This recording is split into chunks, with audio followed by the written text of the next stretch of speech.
இன்றைக்கி நம்ம என்ன பார்க்க போகிறோம்னா கொத்தவரங்காய் குழம்பு எப்படி பண்ணுறதுன்னு தான் பார்க்க போகிறோம். இப்போ வாங்க எப்படி பண்ண பார்க்கலாம். 2 நுனியையும் கட் பண்ணி தூக்கி எறிஞ்சிடலாம்.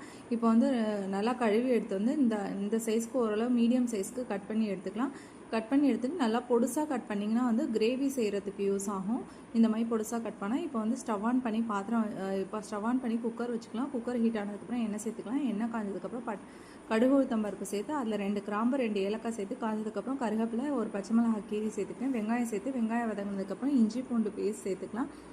இப்போ இஞ்சி பூண்டு பேஸ்ட் சேர்த்து 2 நிமிஷம் கழிச்சு பொடிசாக கட் பண்ண தக்காளியும் கொத்தவரங்காயும் சேர்த்து கொத்தவரங்காய் வதங்கிறதுக்கு கொஞ்சோண்டு உப்பு சேர்த்துக்கலாம்.